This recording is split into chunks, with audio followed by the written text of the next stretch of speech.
নেই পর্যাপ্ত নাগরিক সুবিধা, ড্রেনেজ ব্যবস্থা, বর্জ্য অপসারণ সহ নানা সমস্যায় জর্জরিত এই পৌরসভা। পৌরবাসীর ভোগান্তি নিয়ে আরও জানাতে শহরের কারমাইকেল সড়ক থেকে যুক্ত হয়েছেন রাজীব সেলিম। রাজীব, পৌরসভার কর্মকর্তারা অপর্যাপ্ত নাগরিক সুবিধা নিয়ে কি বলছেন? পৌরসভার উন্নতিকরণে সাম্প্রতিক কোনো পদক্ষেপ চোখে পড়েছে কিনা আপনার?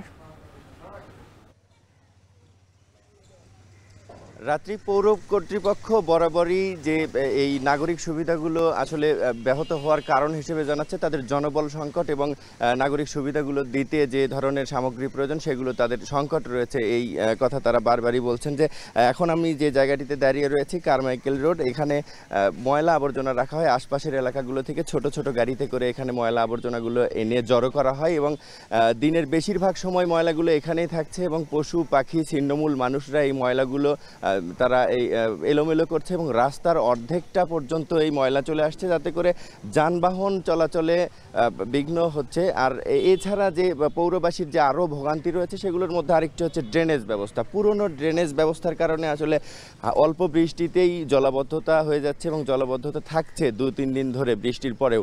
আর এই যে বগুড়া পৌরসভার যে 1000 কিলোমিটার রাস্তা রয়েছে, এই 1000 কিলোমিটার রাস্তার দুপাশ দিয়ে 2000 কিলোমিটার ড্রেনেজ ব্যবস্থা থাকার কথা, সেখানে মাত্র 650 কিলোমিটার ড্রেন রয়েছে, যে কারণে বৃষ্টির পানি অপসারণেও বৃষ্টির পানি নিষ্কাশনেও কিছুটা সময় লেগে যাচ্ছে।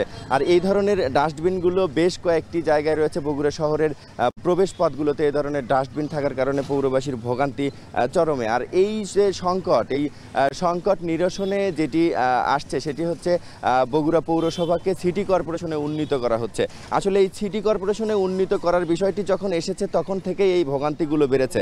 2006 সালে সর্বপ্রথম এই পুরনো এই পৌরসভাকে সিটি কর্পোরেশনে উন্নীত করার কার্যক্রম হাতে নেওয়া হয় এবং সে সময় পৌরসভার যে আয়তন তা বৃদ্ধি করা হয় এবং 21টি ওয়ার্ড গঠন করা হয়।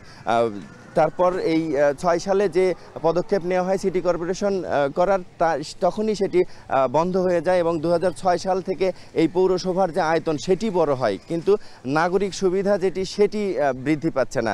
যে এই পৌরসভার যে আগে যে বরাদ্দ আসতো, বর্ধিত অংশ হওয়ার পরেও কিন্তু একই রকম বরাদ্দ আসতো, যে কারণে এই পৌরসভায় আসলে পর্যাপ্ত নাগরিক সুবিধা দিতে পারেনি। এমনকি 2006 সালে যে জায়গাগুলো বৃদ্ধি করা হয়েছে সেই জায়গাগুলোতে যে সড়ক রয়েছে সেই সড়কগুলোতে কিন্তু এখন পর্যন্ত উন্নয়নের ছোঁয়া লাগেনি। আমরা দেখেছি যে বর্ধিত অংশের কিছু কিছু কাঁচা রাস্তা রয়েছে যেগুলোতে এখন পর্যন্ত ইট পাড়া হয়নি বা রোড লাইট লাগানো হয়নি। একেবারে আগে 2006 সালের আগে যেরকম ছিল এখন পর্যন্ত সেরকম রয়েছে এবং এই জায়গাগুলোতে বৃষ্টিপাতের কারণে এই জায়গাগুলোতে চলাফেরা করে আসলে সাধারণ মানুষের জন্য খুবই দুঃসহ হয়ে পড়ে বৃষ্টির দিনগুলোতে। এই বিশেষ করে এই সমস্যাগুলো সমাধানের জন্য বগুড়াবাসীর চাওয়া এখন যে পৌরসভাকে যখন সিটি কর্পোরেশনে উন্নীত করা হবে তখন আসলে এই সমস্যাগুলো সমাধান হবে, এমনটি মনে করছেন বগুড়া পৌরবাসী। আসলে 1876 সালে প্রতিষ্ঠিত এই পুরনো এই পৌরসভা আসলে 2006 সালের পর থেকে এরকম ভোগান্তিতে বগুড়ার নাগরিকরা, বগুড়া পৌর এলাকার নাগরিকরা। এই ছিল আমার কাছে বগুড়া থেকে পৌর এলাকার ভোগান্তির সবশেষ রাত্রি। বগুড়ার পৌরবাসীর ভোগান্তি নিয়ে বিস্তারিত জানাতে যুক্ত ছিলেন রাজীব সেলিম। এখন বাণিজ্যে নিচ্ছে।